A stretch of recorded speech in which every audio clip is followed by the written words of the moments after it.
Well, Peter, thanks very much for coming today to speak to the Oxford Guild Business Society at the Oxford Union here. I just had a few quick questions for you. First of all, what do you feel your greatest challenge has been? You've been involved in a huge range of industries and very different industries. What have you found to be the greatest challenge? I think probably the greatest challenge has been to overcome the establishment, to overcome precedents, to overcome attitudes and the traditional thought process of many people, many organizations. That's probably been the hardest thing. And what do you feel the best piece of advice you've ever been given is? Well, I think probably the best advice I've been given, and I could give anybody else, is if you want to succeed in this world, in whatever field or format you want to succeed in, you need friends. And you need to take great care and make a significant effort to make friends. And that doesn't just mean friends that are going to be useful to you or friends that are going to give you a leg up or introduce you or help you. It means in the broader sense. You need friends from all sorts of people, people at the most lowly level of the work table to the highest level. And if you have friends, it's amazing what opportunities arise, what support you get. So you need to always consider every day that you're about your business making friends, whether it's a doorman, a concierge, a banker, a lawyer, a prominent businessman, doesn't matter who it is, you need to make friends. Sure. And I touched upon earlier that you've been involved in very different industries and areas. Which one do you find most enjoyable and why? I think probably the most enjoyable of the businesses, and certainly not the most profitable, was actually shipyards. I controlled something like 24 shipyards around the world, some of the largest shipyards in the world, and that whole involvement with big ships and shipyards was just very awe-inspiring, very exciting, very dramatic. It wasn't necessarily the most profitable of businesses, but I certainly enjoyed it the most. But then I've always loved the sea, I've loved boats, I love sailing, so it's probably quite natural. But it's a business and an industry that I really enjoyed my time doing.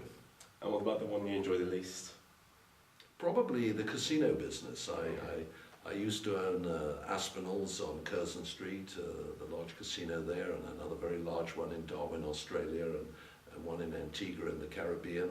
And I thought it would be a business I would enjoy, but I didn't. And I didn't enjoy it because I encouraged my friends to come, as one would, and my friends wanted to come. And if they lost, I felt humiliated and dreadful for them. And if they won, I was pretty pissed off.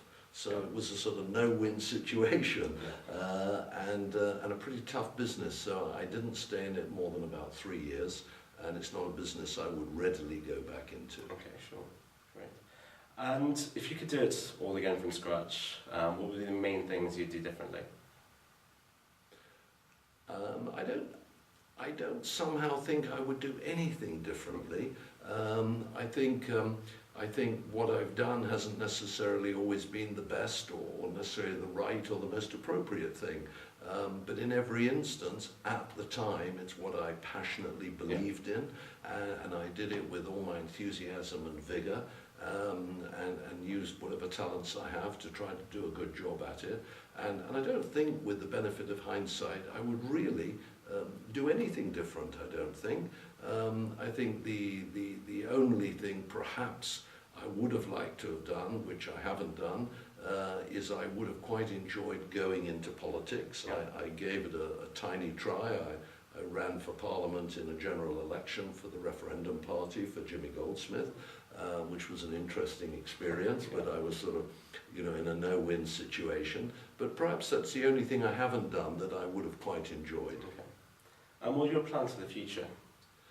My plans for the future is, I think so far I've had an adventure and a half, and I'm looking forward and waiting for the second half of the second adventure, and not knowing what it is what's exciting. But for sure I'm going to have some more adventures, and the fact that I don't know what they are and I have no particular plans is what makes it very exciting. It's about being opportunistic, it's about being adventuresome, and it's about seizing the opportunity when you see it. And you have to have the patience to wait for that opportunity, and it's not about being intense.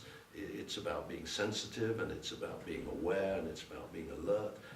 And if you do those things, opportunities will come forward, and then it's about making the right decision, not the wrong decision, seizing the right opportunities, not the wrong opportunities. So I think I have another 20 years left in me. I'm nearly 70, but I think I'm good till I'm 90, so I think a lot's going to happen. I hope so.